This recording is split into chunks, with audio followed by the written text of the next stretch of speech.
ప్రతి 3 నెలలకు ఒక్కసారి అంటే 6 క్యాబినెట్లలో జరిగే అంశాలు ఏవైతే ఉంటాయో వాటి మీద కూడా క్యాబినెట్లో తీసుకున్న నిర్ణయాలు ప్రతి 3 నెలలకు ఒక్కసారి క్యాబినెట్లో మళ్ళీ రివ్యూ చేసి వాటిని ఇంప్లిమెంటేషను విధి విధానాలు పబ్లిక్ డెలివరీ చేసే సిస్టమ్ ఎలా ఉందనేది రాబోయే రోజుల్లో ఆ పద్ధతుల్లో నడపాలి. దేశానికే ఈ రాష్ట్ర ప్రభుత్వం ఈ క్యాబినెట్ ఒక ఆదర్శంగా ఉండాలి అనే ఆలోచనతో ఒక అద్భుతమైన నిర్ణయాన్ని ఈరోజు క్యాబినెట్లో తీసుకున్నందుకు మనస్ఫూర్తిగా రాష్ట్ర మంత్రిగా నేను కూడా చాలా వ్యక్తిగతంగా ఆనందిస్తున్నాను. అదే రకంగా మొదటి నుంచి కాంగ్రెస్ పార్టీ చెప్తా వచ్చింది, మా నాయకులు రాహుల్ గాంధీ గారు తెలంగాణ రాష్ట్రంలో ఇందిరమ్మ ప్రభుత్వం వచ్చిన తర్వాత కేంద్ర ప్రభుత్వం దేశంలో ఏదైతే విస్మరించిందో ఆ విస్మరించిన దాన్ని తెలంగాణ రాష్ట్రంలో మోడల్గా కులగణన చేస్తామని చెప్పి దాన్ని సక్సెస్ఫుల్గా కులగణన చేయటమే కాకుండా ఆనాడు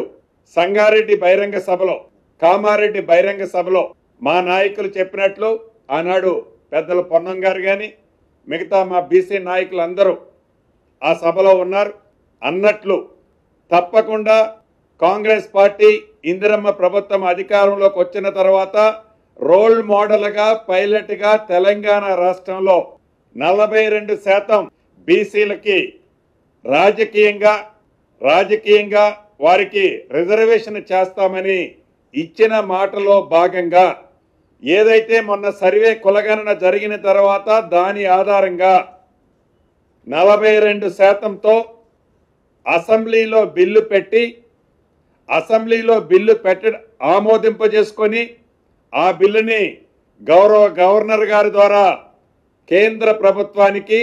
చిత్తశుద్ధితో ఈ ప్రభుత్వం పంపించడమే కాకుండా అనేక పర్యాయాలు గౌరవ ముఖ్యమంత్రి గారు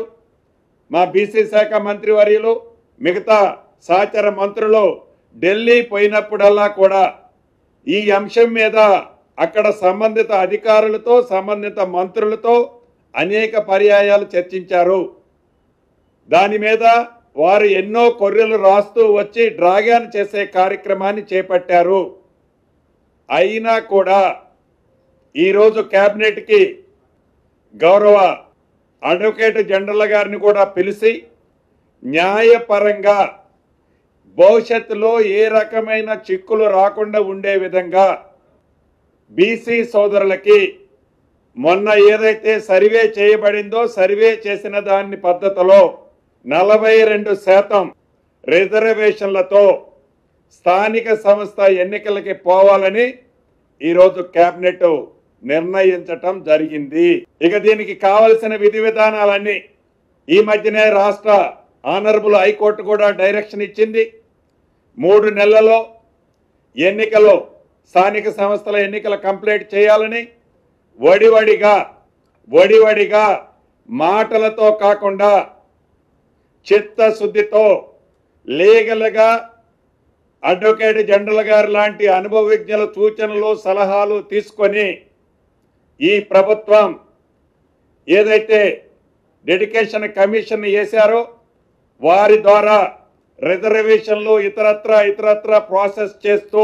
ఇందిరమ్మ ప్రభుత్వము ఇచ్చిన మాట ప్రకారం 42% బీసీ సోదరులకి రిజర్వేషన్ ఇస్తూ స్థానిక సంస్థల ఎన్నికలకు పోవాలని నిర్ణయించినందుకు దాని మీద మా బీసీ మంత్రులు మళ్ళీ నేను మాట్లాడిన తర్వాత వారు కూడా మాట్లాడతారు.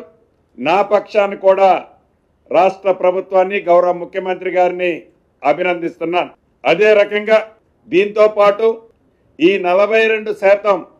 రిజర్వేషన్ ఇచ్చేటప్పుడు ఏదైతే గతంలో 2018లో ఏ చట్టం అయితే ఉన్నదో ఆ చట్టాన్ని సవరించే అంశం కూడా ఈరోజు క్యాబినెట్లో ఈ 42%ని ఇంప్లిమెంట్ చేయటం కోసం ఆర్డినెన్స్ ద్వారా ఆ చట్టాన్ని కూడా సవరించే విధంగా కేబినెట్ ఆమోదించడం జరిగింది. అదే రకంగా రాష్ట్రంలో ప్రతిష్టాత్మకంగా ఉన్న 2 ఎడ్యుకేషనల్ ఇన్స్టిట్యూషన్స్ ని యూనివర్సిటీలుగా కూడా ఈరోజు నిర్ణయం తీసుకోవటం జరిగింది. ఒకటి అమితి, ఇది మన దేశంలోనే కాదు ప్రపంచవ్యాప్తంగా ఒక 15 యూనివర్సిటీలను తీసుకుంటే అందుట్లో ఇది 11వ స్థానంలోనో 12వ స్థానంలోనే ఉంది. ఈ యూనివర్సిటీకి, ఈ ఎడ్యుకేషనల్ ఇన్స్టిట్యూషన్స్కి రాష్ట్ర ప్రభుత్వం యూనివర్సిటీగా, దీంతో పాటు Saint Mary rehabilitation education institution కూడా యూనివర్సిటీగా ఈ రెండింటిని గుర్తించడం జరిగింది. రాష్ట్ర కేబినెట్ ఆమోదించడం జరిగింది. దీంట్లో ఏదైతే అమితి యూనివర్సిటీకి సంబంధించిన దాంట్లో చాలా స్పష్టంగా గౌరవ ముఖ్యమంత్రి గారు, గౌరవ ఉప ముఖ్యమంత్రి గారు, ముఖ్యమైన సిఎస్ గారు వీరందరి చొరవతో తెలంగాణ రాష్ట్రానికి 50% సీట్లు కేటాయించాలనే అంశాన్ని కూడా ఆ మేనేజ్మెంట్తో ఒప్పించి ఈనాడు ఒక ప్రతిష్టాత్మకమైన యూనివర్సిటీగా తెలంగాణలో ఈ ఎడ్యుకేషన్ ఇన్స్టిట్యూషన్ని ప్రకటించినందుకు తెలంగాణలో ఉన్న విద్యార్థుల పక్షాన రాష్ట్ర ముఖ్యమంత్రి గారికి అభినందనలు, కృతజ్ఞతలు మీ ద్వారా తెలియజేస్తున్నాం. అదే రకంగా ఏదైతే ఈ రిహాబిలిటేషన్ యూనివర్సిటీకి సంబంధించిన సెయింట్ మేరీ రిహాబిలిటేషన్ యూనివర్సిటీకి సంబంధించింది, దీంట్లో కూడా ఒక ప్రత్యేకత ఉంది. ఏదో అన్ని యూనివర్సిటీలాగా కాకుండా ఒక స్కిల్ డెవలప్మెంట్, ప్రతి వ్యక్తికి ఏదైతే ఒక నైపుణ్యం ఉంటుందో ఆ నైపుణ్యాన్ని డెవలప్ చేసే దాంట్లో అన్ని సెక్టార్లో ఈ యూనివర్సిటీ భవిష్యత్తులో రొటీన్ యూనివర్సిటీ లాగా కాకుండా ఈ యూనివర్సిటీ తప్పకుండా దేశంలోనే ఒక రోల్ మోడల్ రిహాబిలిటేషన్ యూనివర్సిటీగా మన తెలంగాణలో కాబోతున్నందుకు చాలా సంతోషంగా ఉంది.